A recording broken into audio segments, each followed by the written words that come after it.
할렐루야. 주님께 영광을 돌립니다. 주님께 박수 한번 드리겠습니다.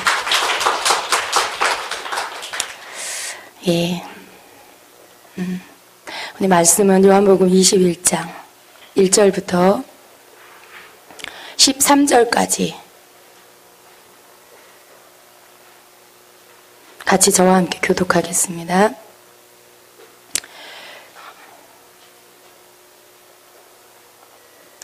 그 후에 예수께서 디베랴 호수에서 또 제자들에게 자기를 나타내셨으니 나타내신 일은 이러하니라.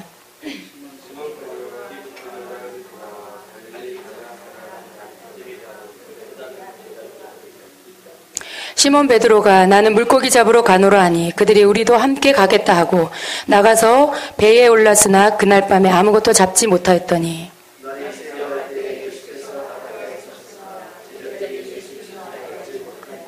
예수께서 이르시되 얘들아 너희에게 고기가 있느냐 대답하되 없나이다.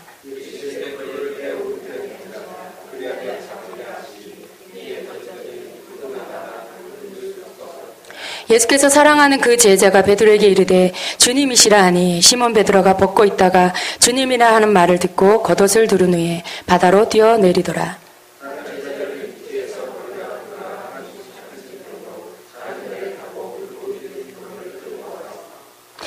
육지에 올라보니 숯불이 있는데 그 위에 생선이 놓였고 떡도 있더라.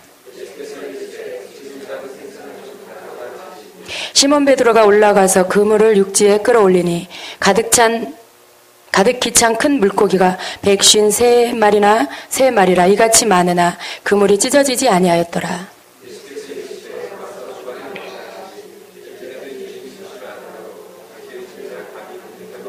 함께 읽겠습니다. 예수께서 가셔서 떡을 가져다가 그들에게 주시고 생선도 그와 같이 하시니라. 아멘. 예.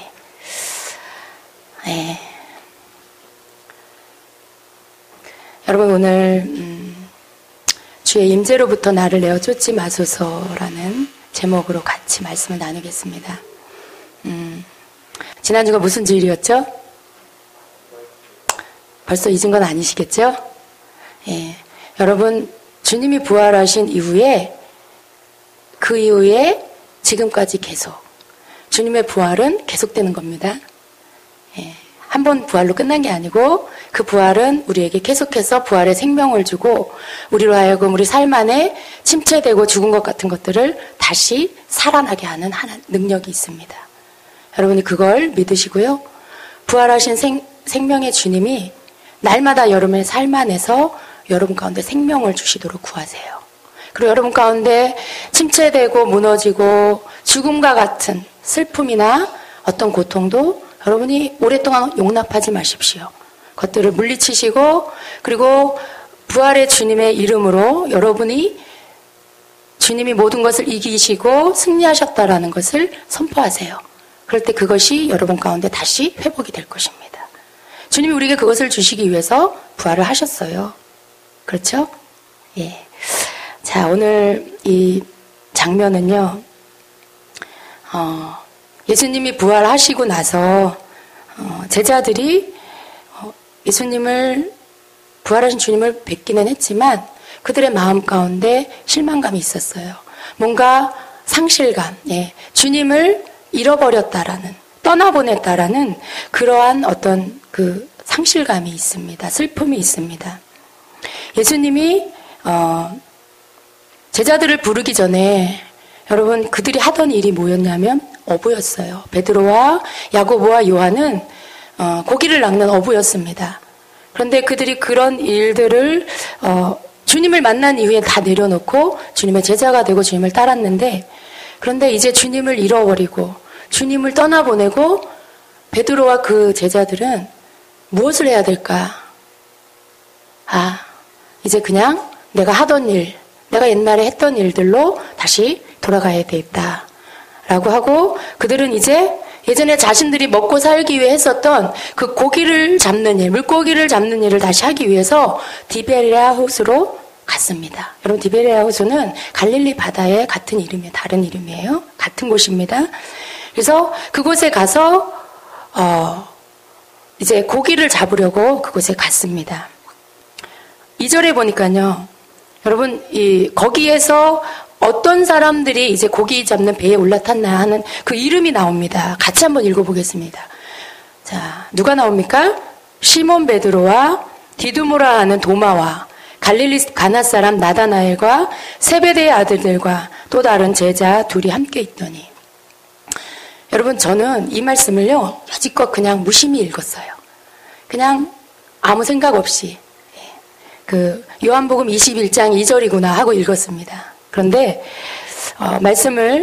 주님이 이 말씀을 주시고, 그리고 이 말씀을 묵상할 때에, 갑자기 21장 2절의 이 말씀 속에 사람들의 이름이 나열되는데, 그것이 참 새롭게 보였습니다.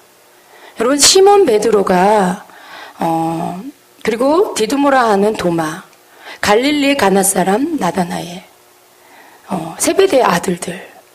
그냥 너무나 그냥 일반적인 이름이에요. 우리 다혜는 누구 딸이죠? 홍은선 집사님의 딸. 혜인이도. 또 우리 신승희 사모님은 김정은 전도사님의 아내. 또 저는 주임제교회 김기호 목사님의 아내. 이게 뭐예요? 여러분, 그냥 이 땅에서 우리 인간적인 사람으로 관계하고 그리고 불려지는 어떤 이름이에요. 그냥 호칭이에요. 그렇죠? 예. 예수님이 제자들을 만났을 때 베드로의 이름이 그 전에 시몬이었죠. 예. 그 주변의 모든 아는 사람들이 어렸을 때부터 베드로를 시몬이라고 불렀어요. 예. 다혜를 다혜야 부르고, 예. 혜경이를 혜경아 이렇게 부른 것처럼 그냥 시몬이었어요. 근데 예수님을 만나고 나서 그의 이름이 베드로로 바뀝니다. 게바, 예. 베드로라는 이름으로 바뀌어요. 예. 이런 것처럼 예수님을 만난 이후에는 어떤 특별한 이름이 주어져요.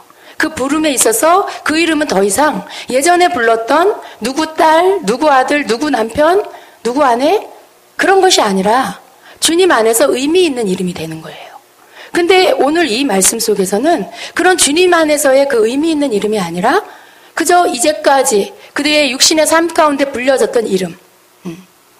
그냥 누구의 시몬 베드로. 예. 그리고 또 누굽니까? 디두모라 하는 도마. 예. 디두모라는 것은 쌍둥이라는 뜻이에요.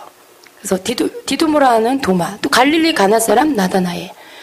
예. 이 사람 갈릴리 가나 사람 나다나엘. 나다나엘의 고향이 갈릴리 가나라는 거죠. 예.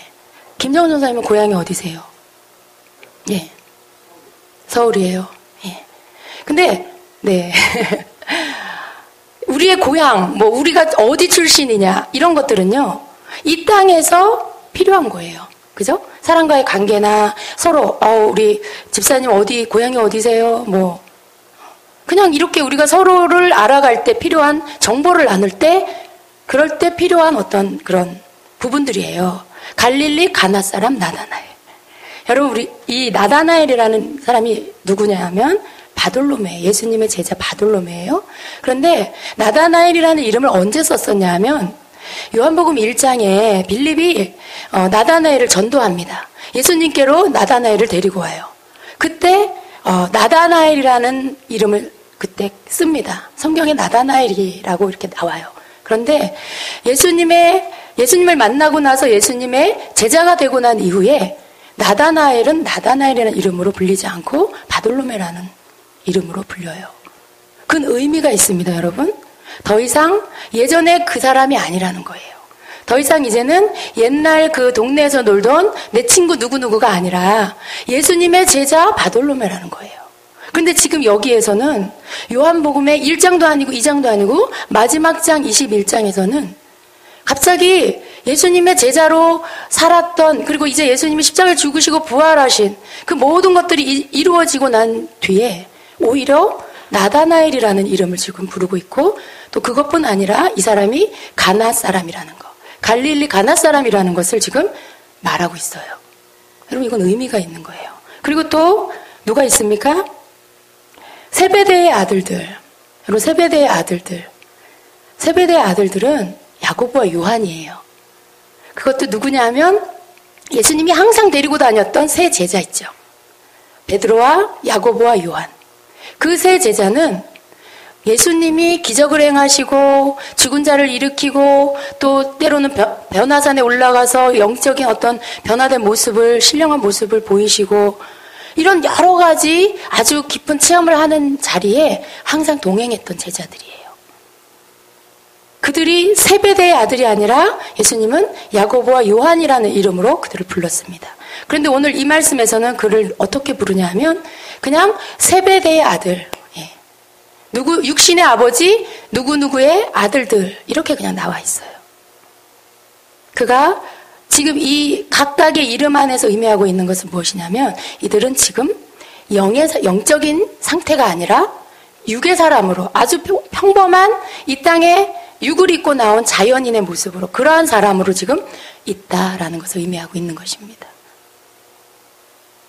여러분 성경을 제가 다 찾아봤어요. 그런데 요한복음 전체에서 나다나엘이라는 이름은 예수님 만나기 전에 또 시몬이라는 이름도 예수님이 베드로를 부를 때 네가 요한의 아들 시몬인데 내가 너를 게바라고 부르겠다. 너를 베드로라고 하겠다. 그래요. 하나님이 육의 사람이 영의 사람으로 바뀔 때 예수님이 육의 사람이 영의 사람으로 예수님께 속한 사람으로 바꾸실 때 그 호칭을 바꿔주셨어요. 근데 이제 거꾸로 지금 오늘 2절에서는 그 이름을 옛날에 썼던 육에 속해 있었을 때 썼던 그 이름을 그 호칭을 지금 그대로 쓰고 있어요. 여러분 이것은 무엇을 의미할까요? 지금 제자들은요 예수님을 잃어버렸어요. 예수님을 떠나보냈어요. 잃어버렸어요. 이들의 삶에 예수님을 만난 이후에 한 번도 예수님과 떨어지지 않았는데 이제 예수님하고 분리가 됐어요. 예수님하고 분리. 여러분 예수님하고 떨어진 제자들의 모습은 예수님이 없는 제자들의 모습은 그냥 누구의 아들이고 그냥 옛날에 그 사람이고 쌍둥이라고 불렸던 그 도마고 지금 그렇습니다. 단 한 가지 이유예요. 다른 이유가 없어요. 그들을 이렇게 옛날 이름으로 부르는 이유는 예수님에게서 분리되었기 때문에 그래요. 예수님을 잃어버렸기 때문에 그렇습니다. 여러분 예수님을 잃어버린다라는 것은요. 여러분 안에 여러분 삶에 예수님이 함께 계시죠? 여러분 한번 생각해 보세요. 지금 이 제자들처럼 여러분이 예수님을 잃어버렸다. 예수님에게서 내가 분리되었다. 라고 한번 생각해 보세요. 여러분의 모습이 어떨 것 같으세요? 예. 은혜가 충만한 이하은 집사님이실까요? 날마다 사모하는 마음이 일어나는 윤혜진 집사님이실까요? 한번 생각해 보세요, 여러분. 내가 주님에게서 분리되면 나는 어떤 사람일까? 나는 어떤 상태일까? 어떨까요? 전 생각만 해도 끔찍해요. 예. 얼마나 악하고 이기적이고 교만하고 추악한 내 본성이 그대로 드러나서 정말 냄새나고 육의 모습으로 그렇게 살아가고 있을까? 예. 누구 집 둘째 딸로 예. 전 둘째거든요. 예. 그렇게 그냥 살겠죠. 끔찍해요, 여러분. 주님에게서 분리되면 우리는 그냥 이 땅에 속한, 예. 육신에 속한, 육에 속한 누구일 뿐이에요. 아무런 의미가 없어요, 우리 삶 안에. 길을 걸어 다니는 그 세상 사람들과 다를 것이 하나도 없는 그런 이 땅에 속한 의미 없는 그런 사람일 수밖에 없습니다. 여러분 인정하세요? 아닌 것 같아요? 정말 그럴 거예요. 여러분 3년 동안 예수님을 따라다닌 제자들이 그랬어요. 예수님과 함께 살고 먹고 자고 예수님의 그 놀라운 일들을 옆에서 함께 동참하고 봤던 제자들인데도 불구하고 그들이 예수님에게서 분리되었을 때 그들은 그냥 한 인간, 아무런 의미도 없는 그냥 사람들 속에 묻힐 수 있는 한 인간. 고기 잡는 어부, 그런 존재인 것입니다. 그런데 우리도 그렇다라는 거예요, 여러분. 하물며 예수님하고 그렇게 살아알고 놀라운 기적 가운데 살았던 제자들도 그런데 우리는 더 하겠죠. 우린 더 할 거예요. 여러분, 예수님을 잃어버린다라는 것은 성경의 시편의 49편 20절에 존귀 하나 깨닫지 못하는 사람은 멸망하는 짐승과 같도다 라고 말씀하고 있어요. 여러분, 하나님께서 우리를 존귀한 존재로 지으셨습니다. 그런데 우리가 존귀한 이유는 우리가 예수님께 속했기 때문에 그래요. 우리가 하나님의 자녀이기 때문에 그래요. 만일 우리가 하나님의 자녀도 아니고 우리가 예수님께 속하지도 않고 예수님께서 분리되어 있다, 예수님께로부터 분리되어 있는 존재라면 우리는 존귀한 자가 아니라 멸망하는 짐승과 같은 자입니다. 짐승. 여러분, 동물들이 어때요? 그냥 본능으로 살아요. 배고프면 먹고, 자고 싶으면 자고, 예. 그리고 먹기 위해 사냥하고, 새끼를 낳고, 그게 동물들의 삶이에요. 여러분, 우리가 주님께로부터 분리가 되면, 주님께로부터 떨어져 나오면 우리는 그 동물처럼 사는 그러한 존재가 될 수밖에 없다라는 것입니다. 우리에게서 예수님이 함께하는 삶이 없다면 우리 또한 그런 동물 같은 그런 삶을 살 수밖에 없는 것입니다. 육신을 위해 사는 삶. 육신을 위해 사는 삶. 그건 뭐예요? 먹기 위해 사는 삶. 오늘 베드로가 나는 물고기 잡으러 가리라 하고 배를 타요. 그게 뭐예요? 나는 이제 먹고 살기 위해서 물고기를 잡아서 팔아서 내 가족들과 늙으신 내 부모님과 함께 살 거다. 내 부모님 걱정 끼쳐드리지 않고 내가 그렇게 일을 해서 돈을 벌어서 그렇게 살 거다. 그 말이에요. 뭐예요? 내 육신의 삶으로 돌아가겠다라는 말이죠. 여러분, 예수님에게라도 분리되었을 때 베드로와 그 나머지 모든 제자들의 모습이 이렇습니다. 근데 그들이 이전에 예수님과 함께 살았을 때 어떤 삶을 살았어요? 예수님과 함께 있을 때, 예수님에게로 분리되지 않았을 때 어떤 일이 있었습니까? 너무나 놀라운 일들이 많이 있었죠. 죽은 자가 살아나는 일, 예. 또 38년 된 병자가 치유되는 기적, 소경이 눈을 뜨는 기적, 또 물고기 2마리 보리떡 5개에서 5,000명을 먹고 또 4,000명을 먹고, 예. 또 중풍병자가 고침을 받고, 나병 환자가 고침을 받고, 귀신 들린 아이에게서 귀신이 떠나가고, 또 11년을 혈류증 앓던 그 여인이 예수님 옷자락만 만졌을 뿐인데 즉시로 그 자리에서 병이 낫고, 또 뭘 봤습니까? 무리를 걸으시는 예수님을 배웠고요. 또 바람을 꾸짖어서, 물결을 꾸짖어서 잔잔케 하는 그 놀라운 것들, 자연을 향하여 꾸짖어 잠잠케 하는 그 예수님의 권세도 봤어요. 이 모습이, 이러한 일들이 뭐냐면 예수님에게로부터 분리되지 않았을 때 그들의 삶이었어요. 그리고 또한 예수님은요, 제자들에게 권세를 주셨습니다. 마태복음 10장 1절에는요, 예수님께서 그의 12제자를 부르사 더러운 귀신을 쫓아내며 모든 병과 모든 약한 것을 고치는 권능을 주시니라 말씀해요. 제자들에게 그것을 주셨습니다. 마태복음 10장 7절에 가면서 전파하여 말하되 천국이 가까이 왔다 하고 병든 자를 고치며 죽은 자를 살리며 나병 환자를 깨끗게 하며 귀신을 쫓아내되 너희가 거저받았으니 거저주어라 라고 말씀해요. 제자들에게 너희가 이렇게 해라 라고 말씀하는 거예요. 그냥이 아니라 권세를 주셔서. 그 일을 했던 사람들이 누구냐면 바로 이 제자들이에요. 오늘 고기 잡으러 나온 이 제자들이 누구였냐 하면 바로 예수님에게 권세를 받아서 병든 자를 고치고 귀신을 쫓아내고, 예, 그런 일들을 하던 바로 그 사람, 죽은 자를 살린 바로 그 제자들. 예수님에게 붙어 있을 때 그들은 그런 존재였어요. 예수님과 함께 있을 때 그들은 그런 존재였습니다. 그들은 항상 예수님 곁에 있으면서 육신의 일이 아닌 생명을 살리는 일, 예, 눌리고 병들고 포로되고 눈먼 자를 자유케 하고 보게 하는 예수님이 하신 일에 동참을 했던 것입니다. 그들은 예수님 곁에 있을 때 먹고 살기 위해서 아둥바둥하지 않았어요. 예수님과 함께 있을 때 이번 달 세금을 어떻게 내나, 우리 아이 학비를 어떻게 내나, 그런 거 걱정하지 않았어요. 예. 그들은 하나님의 영광 안에서 하나님의 선한 일들을 하고, 그리고 그런 일들을 보는, 예, 그러한 자들이었던 것입니다. 여러분, 그렇다면 예수님과 함께 있다는 건 무슨 의미일까요? 목사님이 무슨 말을 하시는 걸까? 나는 예수님과 함께 하는데, 여러분 그렇게 생각하실 수도 있어요.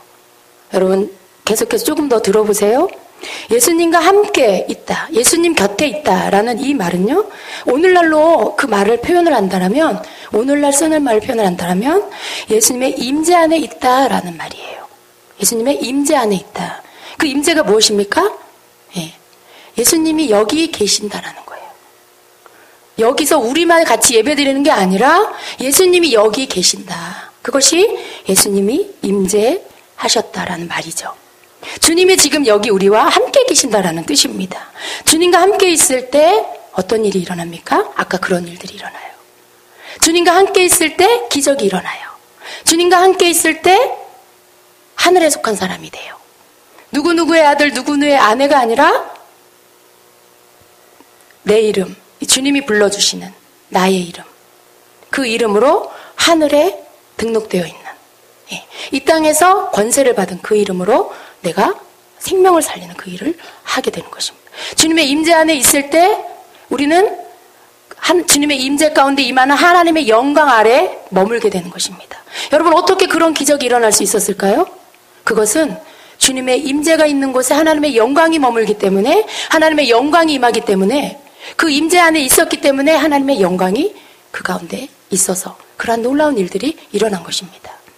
그렇다면 여러분, 주님이 임재하는 것 안에 오늘 우리도 있어야 하는 것입니다. 주님이 임재하시는 그 안에 우리가 들어가 있어야 하는 것입니다.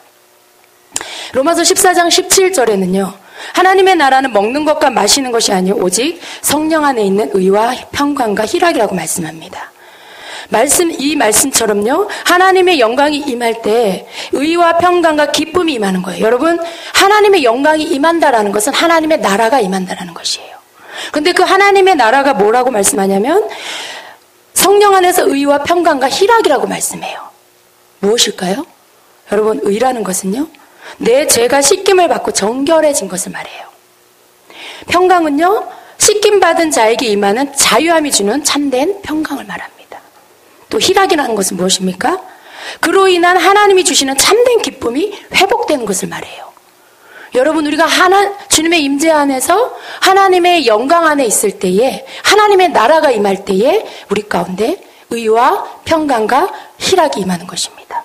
그것이 하나님의 나라인데, 여러분 안에 있는 어두움, 여러분 안에 있는 눌림, 여러분 안에 있는 죄책감, 여러분 안에 있는 근심과 염려, 그런 모든 것들이 성령 안에서 주님의 임재 가운데서 하나님의 영광 안에서 그 모든 것들이 씻겨지는 거예요.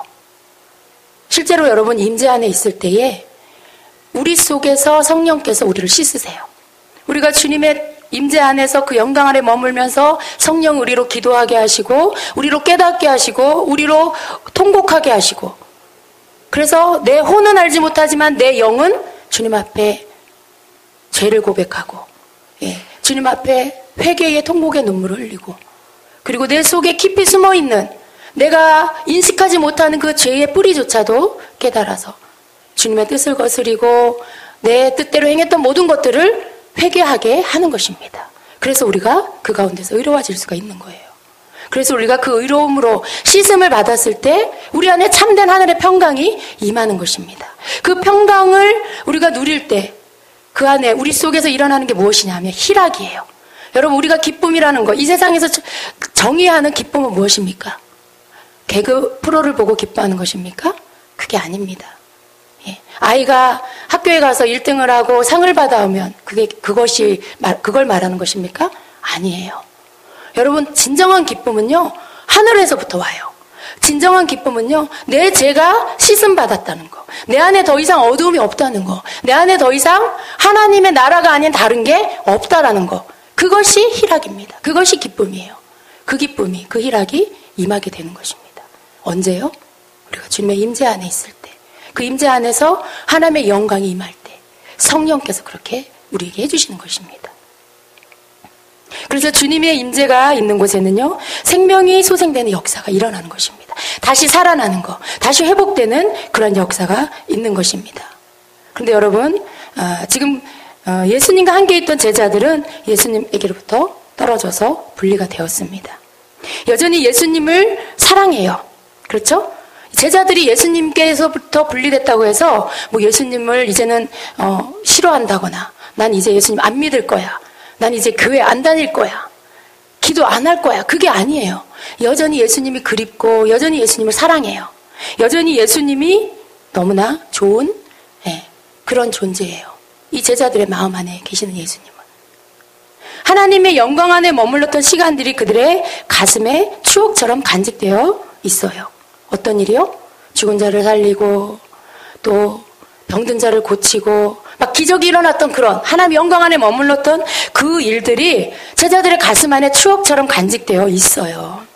그러나 지금 현재 그들은요, 더 이상 주님의 임재 안에 있지는 못한 거예요.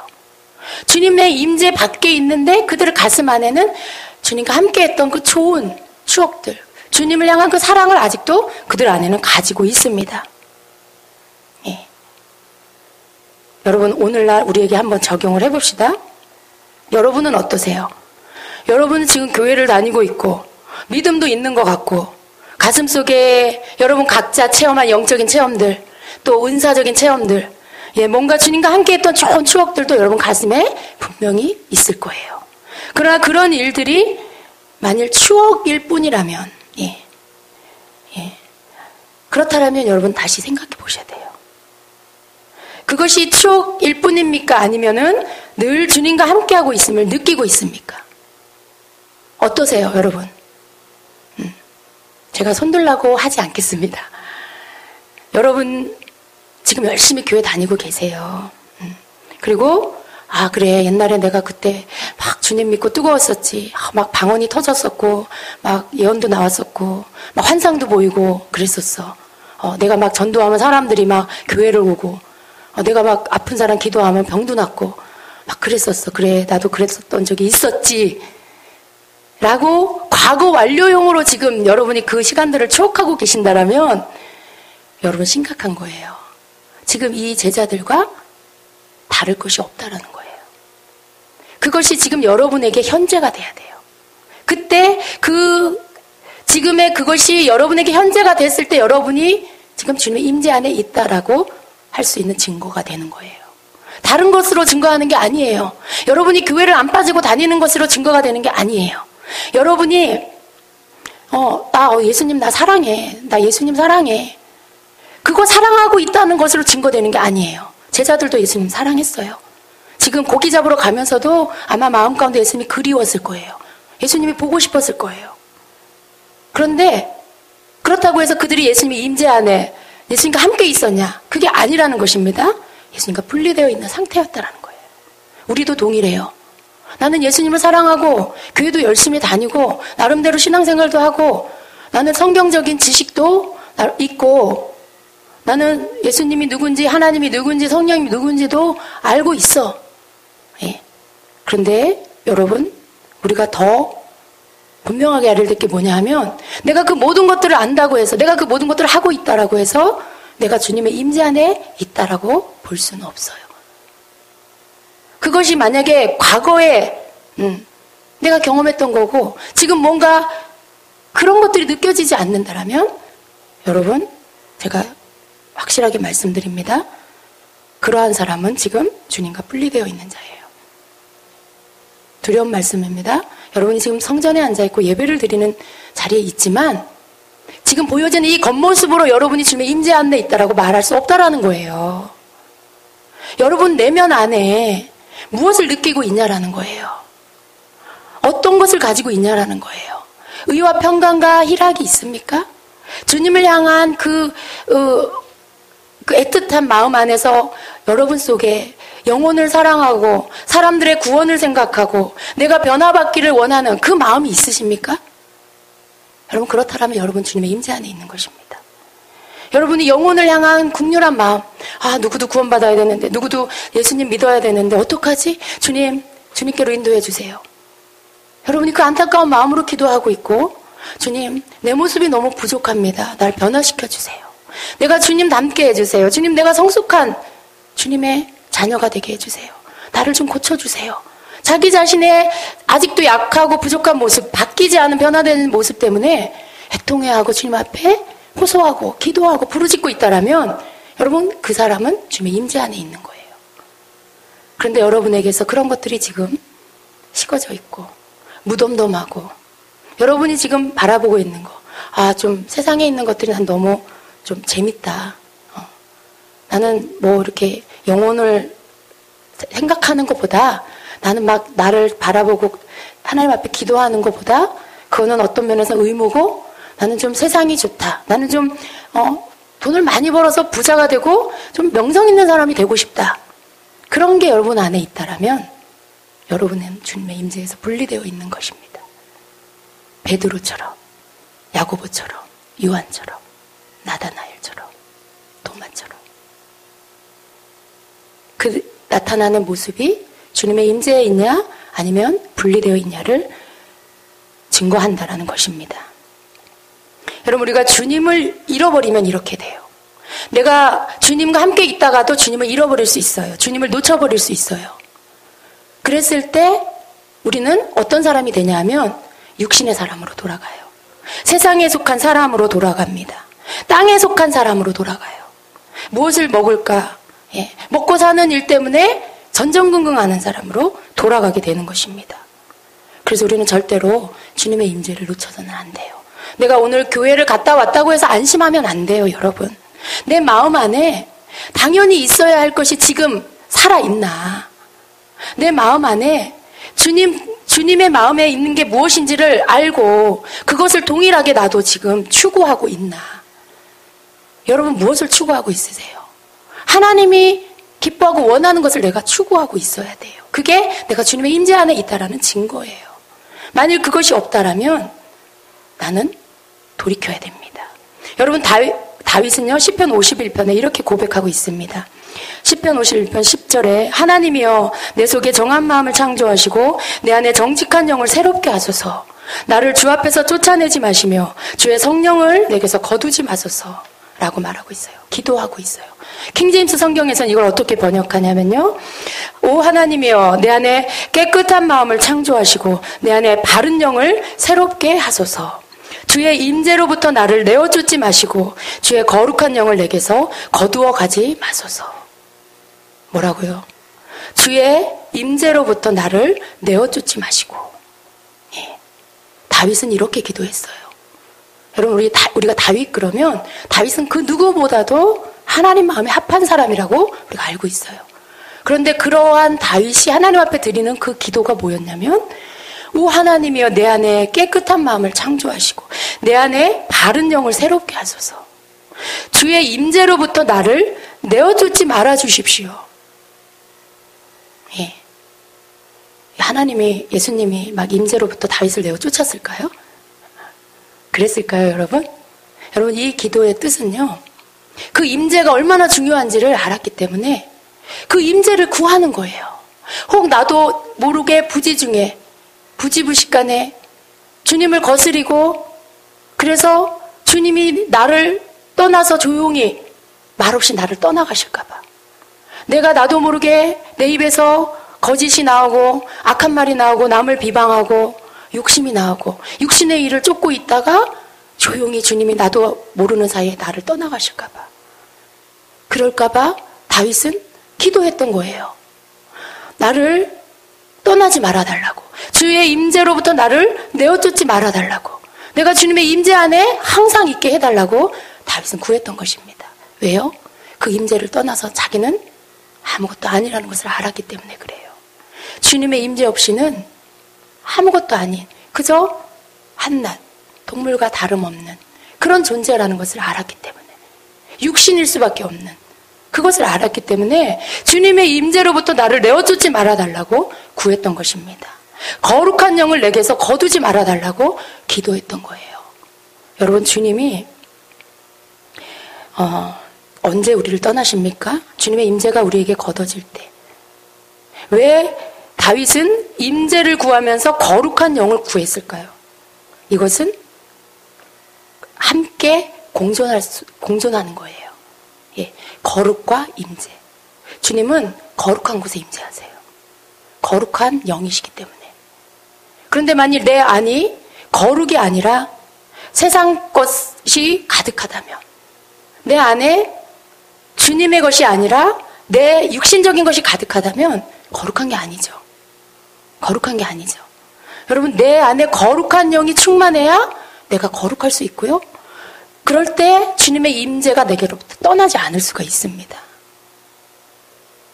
우리가 주님께로부터 분리되지 않는다라는 것은요, 이렇게 우리의 내면 깊은 곳에 주님이 내게로부터 분리되어 가시지 않도록 거하실 수 있는 장소를, 거하실 수 있는 내 존재를 그렇게 만들고 있어야 돼요. 그래서 여러분, 우리는 우리 자신을 24시간, 1년, 10년, 평생 내가 나를 지킬 수 없어요. 내가 나를 주님의 임재가 떠나지 않도록 나를 그렇게 늘 지킬 수 없고, 내가 내 스스로 거룩해질 수 없기 때문에 다윗과 같이 우리가 기도해야 하는 것입니다. 주의 임재로부터 나를 내어쫓지 마시고 주의 거룩한 영을 내게서 거두어 가지 마소서. 주님, 내게 그렇게 해 주시옵소서. 주님, 나에게 그 은총을 거두지 말아 주시옵소서. 주님의 임재를 원합니다. 거룩한 영을 내게서 거두지 말아 주십시오. 주님, 내게서 떠나지 말아 주십시오. 여러분, 이것이 기도가 돼야 하는 거예요. 아, 난 지금 충만하니까 괜찮아. 나는 지금 기도가 잘 되니까 괜찮아. 아니에요, 여러분. 그렇다 할지라도 이것은 마치 우리가 숨을 쉬는 것처럼, 마치 우리가 매일의 양식을 밥을 먹는 것처럼 이것은 우리의 매일의 기도, 순간순간에 우리의 영의 기도가 되어야 하는 것입니다. 주님의 임재를 잃어버리면 모든 것을 잃어버리는 것입니다. 여러분, 주님의 임재를 잃어버렸을 때 어떤 일이 일어납니까? 누가복음 15장에는 아버지 집을 떠나서 거렁뱅이가 된 탕자의 이야기가 나옵니다. 그의 아버지가 상징하는 것은 뭡니까? 바로 우리 하나님 아버지를 상징해요. 아버지 집에 아버지와 함께 산다는 것은요, 주님의 임재 안에 산다는 거예요. 주님의 임재 안에 주님과 함께 산다는 것을 의미합니다. 그러나 이 둘째 아들은요, 돈이 좋고 세상이 좋아서 아버지 집을 떠납니다.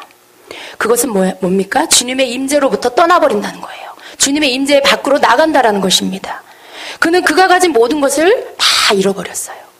자기가 그걸 투자해서 많은 돈을 벌 수 있을 것 같았지만 결국 어떻게 됐습니까? 그가 가진 모든 것을 다 잃어버리고 거지가 됐습니다. 그때서야 자신이 아버지 집을 떠나와서 결국 거지가 되었다는 것을 깨닫습니다. 그는 회개하고 돌이키고 다시 아버지 집을 향해서 돌아갑니다. 그건 뭡니까? 그가 이제 주님의 임재 안으로 들어간다라는 것이죠.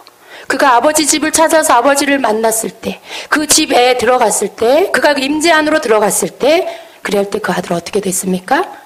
깨끗이 씻김을 받고, 그 아버지의 아들의 신분에 맞는 옷을 입고 가락지를 끼고 송아지를 잡아서 잔치를 벌이고 그의 모든 것들이 다시 회복이 되었습니다.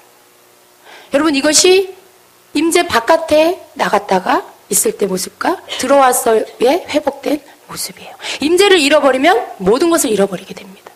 임재를 잃어버리면 여러분, 내가 아무리 많은 재산을 갖고 있다 해도 나는 영적인 것을 다 잃어버리는 거예요. 생명이 되는 것을 다 잃어버리게 되는, 천국을 잃어버리게 되는 것입니다. 베드로와 제자들은요, 주님의 임재가 없이 고기를 잡아보려고 했어요. 그죠? 나는 뭐라고 합니까? 3절에 하반절에 보니까 베드로가 시몬 베드로가 나는 물고기 잡으러 가노라 하니 그들이 우리도 함께 가겠다 하고 나가서 배에 올랐으나 그날 밤에 아무것도 잡지 못하였더니 말씀해요. 지금 시몬 베드로의 입에서 나온 말이 뭡니까? 나는 물고기 잡으러 가노라. 죽은 자를 살리고 기적을 보았던, 무리를 예수님과 함께 걸었던 그 베드로가 지금 그 입에서 나오는 말이 나는 물고기나 잡으러 갈 거야. 그 말을 하고 있어요. 여러분, 베드로가 주님의 임재가 주님과 함께 하지 않는, 주님이 안 계시는 이 분리된 상태에서 자기 혼자 고기를 잡아보려고 했어요. 왜? 예전에 내가 잘했던 일이니까. 잘할 수 있을 거야. 주님 없이도 난 잘할 수 있을 거야. 라고 아마 생각을 했을 거예요. 충분히 이건 내 전문 분야니까 나는 잘할 수 있어. 라고 생각을 한 것입니다. 그러나 결과는 어떻게 됐습니까? 단 한 마리의 물고기도 잡지 못하고 빈배로 새벽을 맞게 됐어요. 온 밤을 수고했지만 아무것도 잡지 못하고 새벽을 맞게 됐습니다. 주님의 임재가 없이 하는 일의 결과입니다. 주님과 함께 하지, 주님에게로부터 분리되어져 있을 때 하는 일의 결과는 바로 빈배예요. 거지예요. 누가복음 15장의 탕자처럼 거지가 되는 것이고요. 그리고 뭔가 열심히 했는데 돌아오는 결과는 비어있는, 아무것도 결실이 없는, 바로 이것이 주님에게로부터 분리되어져서의 우리가 하는 일의 결과입니다. 여러분, 이것을 우리가 꼭 해서 이 사람들처럼 겪어본 다음에 알 필요가 없어요. 여러분이 주님의 임재 안에 있을 때의 기쁨과 만족이 뭔지를 아는 분이라면요, 그 임재 밖에서 견딜 수 없어요. 그 임재 밖에서 숨이 끊어지는 것 같아서 너무나 힘들어서 살 수가 없는 거예요. 그래서 주님의 임재를 찾게 되고 주님을 찾게 되고 매 순간순간 속에 그분의 임재가 떠나지 않도록 애쓰고 사는 삶을 살게 되는 것입니다. 여러분, 그런데 그 빈배로 돌아오는 제자들을 누가 맞이해 줍니까? 예수님이 오셨어요. 예수님이 그곳에 오셨습니다. 날이 새어갈 때쯤에 주님께서 그 바닷가에 오셨고요. 그것은 곧 주님이 임재하셨다는 것입니다. 그리고 주님은 제자들의 빈배를 넘치도록 채워주셨습니다. 우리가 한번 볼까요? 날이 새어갈 때에 예수께서 바닷가에 서셨으나 제자들이 예수신 줄 알지 못하는지라. 예수께서 이르시되 얘들아 너희에게 고기가 있느냐 대답하되 없나이다. 이르시되 그물을 배 오른편에 던지라. 그리하면 잡으리라 하시니 이에 던졌더니 물고기가 많아 그물을 들 수 없더라. 주님의 임재가 있고 난 후에 주어진 결과입니다. 아무리 노력하고 내가 할 수 있는 모든 기술을 동원해서 했지만 비어 있었던 배가 주님이 오셨고 주님의 임재 가운데 들어갔을 때 그 배에 넘치도록 그물을 둘 수 없을 만큼의 그 많은 물고기들을 주님이 허락하셨다는 것입니다. 여러분, 아마 베드로와 야고보와 요한은 이 일을 겪으면서 이 순간 생각나는 게 있었을 거예요. 그것이 뭡니까? 누가복음 5장에 처음 예수님을 만났던 그 장면. 그때도 바닷가였어요. 그때도 베드로는 그 친구들과 함께 물고기를 밤새 잡았지만 잡지 못했어요. 그랬는데 예수님께서 뭐라고 하십니까? 깊은 데로 가서 그물을 내려라 말씀하셨고, 그때 예수님의 말씀에 순종해서 자기가 알고 있던 어떤 지식도 쓰지 않고 그저 순종했을 때 그 배에 넘쳐서 2배에 실는 그물이 찢어질 만큼의 그 많은 물고기들을 잡았던 기억을 베드로는 떠올렸을 거예요. 여러분, 지금 베드로는요, 주님과 분리되고 난 후에 자기의 사명을 잃어버렸어요. 예수님이 베드로를 부를 때 뭐라고 했어요? 네가 이후로 사람을 낚는 어부가 되리라 말씀하셨어요. 그런데 사람을 낚는 게 아니라 다시 옛날처럼 바닷가 물속에 있는 물고기를 잡는 어부로 돌아가 버렸어요. 육신으로 돌아가 버렸어요. 그런데 예수님을 만나고 예수님의 임재 가운데 들어가면서 그는 다시 자기의 부르심을 회복하게 됩니다. 자기의 사명을 다시 회복하게 돼요. 자기를 부르셔서 사람을 낚는 어부가 되게 하시겠다던 그 주님.